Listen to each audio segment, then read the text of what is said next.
एक तो बताए बगैर चला गया, ऊपर से एक कॉल तक करने की से तौफीक नहीं हुई। कुछ ज्यादा ही दिमाग खराब हो गया इसका। भाई ने जो इसकी तारीफ कर दी, दोबारा करके देखती हूँ। नहीं उठाया। भाभी, आपकी चाय बहुत स्ट्रांग बनाई है। अच्छा किया, सर दर्द से फटा जा रहा है मेरा।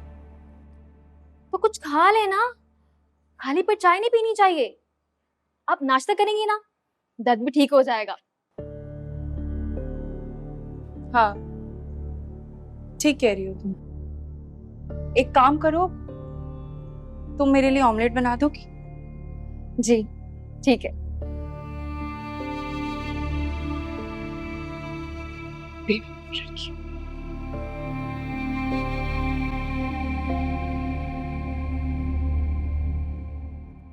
हेलो।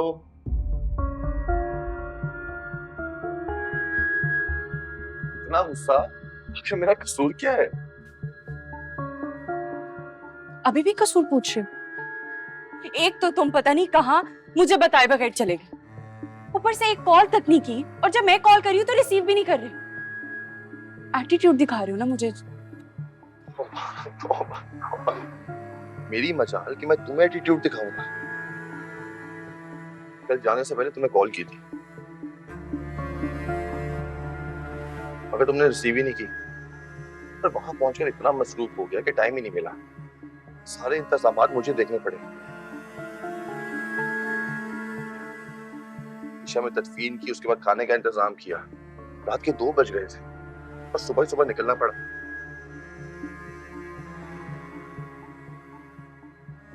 अच्छा,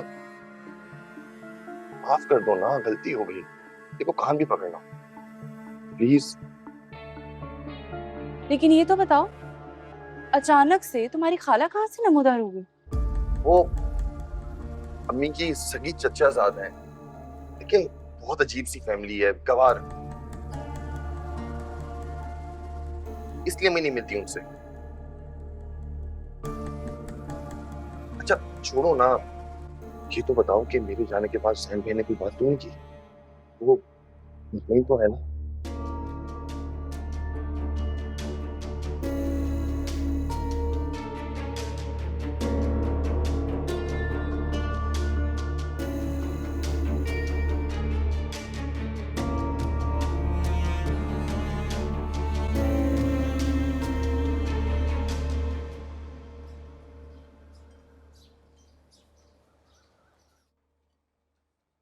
अस्सलाम वालेकुम। वालेकुम अस्सलाम। मैं आपके लिए नाश्ता ले आऊं? मैंने पराठों के साथ खागीना बनाया है। तुमने बनाया? वो तो नाश्ता मनाहिल बनाती। वो मैंने मनाहिल बाजी को मना कर दिया। बेचारी सारा दिन ऑफिस जाती हैं, फिर वहां से आके घर के काम भी करती हैं। बेचारी थक जाती होंगी ना। तो आज से घर के सारे काम मैं किया करूंगी।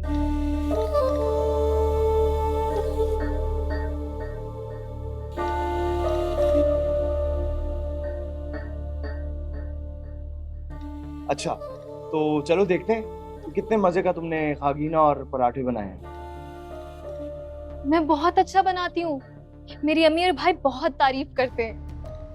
और आपको पता है, मैं खाने भी बहुत अच्छे बनाती हूँ। अच्छा, तो इसका ये मतलब है कि आप मजे मजे के खाने भी खाने वाले हो।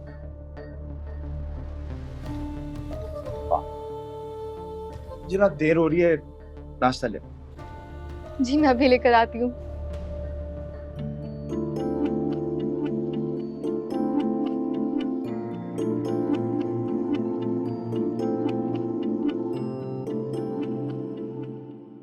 आज कुछ खास काम नहीं था ऑफिस में, इसलिए मैंने जो कुछ था वो जल्दी सुबह फिनिश कर लिया और सोचा कि आपके पास आ जाऊं।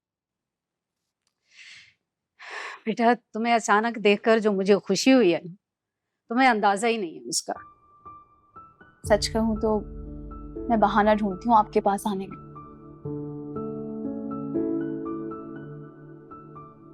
आपके साथ जो वक्त गुजारती हूँ ना आंटी, उसमें लगता है कि मेरी जिंदगी में भी कुछ है।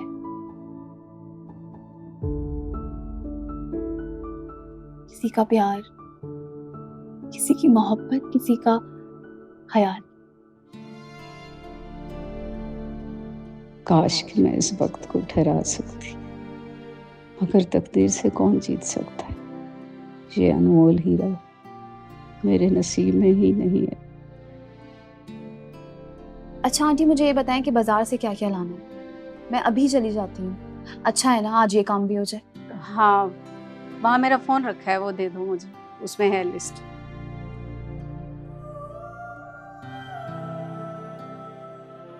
ये दीजिए अपना फोन। इधर बैठो, मेरे पास बैठो। लेकिन तुम अकेली नहीं जाओगी। कुछ नहीं होता आंटी, ऑफिस भी तो जाती हूँ अकेले। वो और बात, मैं वलीद को फोन करती हूँ, उससे बुलाती हूँ। पहले तुम लोग लंच कर लो, उसके बाद शॉपिंग पे चले जाना। मगर आंटी, माँ भी समझती हो, माँ का हुक्म नहीं मानती। आपका हुक्म सराको, मगर आप प्लीज मेरी बात समझने की कोशिश करें। मेरा वलीद के साथ हर जगह जाना अब मुनासिब नहीं। मैं जानती हूँ बेटा कि सबा का रवैया मुनासिब नहीं था। वो जानती नहीं है तुम्हें, और ना ही वो वलीद को समझती है अभी। मगर मुझे अपने बच्चों पर पूरा भरोसा है, और ये बात मैं सबा को भी समझा दूंगी। अब देखो ना, जो चीजें मार्केट से लानी है, या तो मैं ला सकती हूँ या तुम। वलीद को कोई तजुर्बा नहीं, और सबा तो रोज रोज इस्लामाबाद से आ नहीं सकती, इसलिए बेटा ये बात उसे समझनी होगी। आंटी, मुझे सबा की बात बुरी नहीं लगी। उसकी जगह अगर कोई और औरत भी होती, वो इसी तरह अपने मंगेतर या शौहर के लिए पॉसेसिव होती। वो बात तो ठीक है बेटा, लेकिन रिश्तों की बुनियाद में एतमाद सबसे अहम किरदार अदा करता है। चलो वलीद को फोन करती हूँ, मैं उसे बुलाती हूँ, देखते हैं क्या।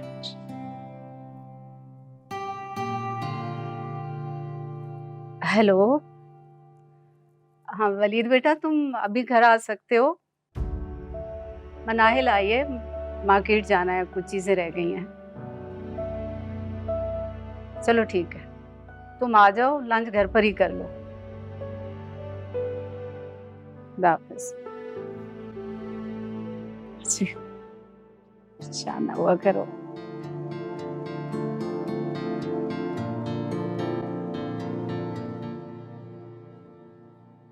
मुझे तो ये बात पता ही नहीं थी कि वलीद इतना मालदार इंसान है।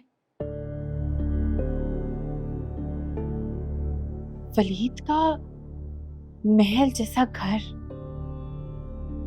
उसकी माँ के हीरे जवाहरात देख के तो मेरी आंखें धुंधी रह गई थी।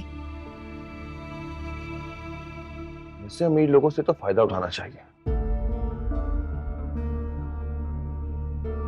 अगर हम 10-20 लाख ले लें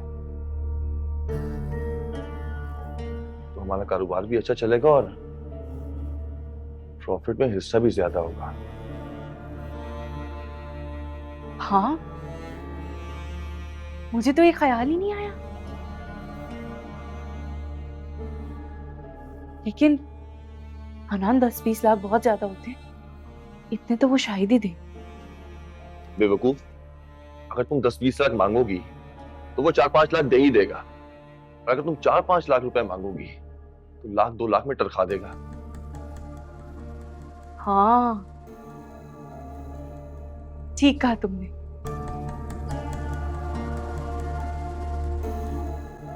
अभी आती हूँ मैं रेडी होके।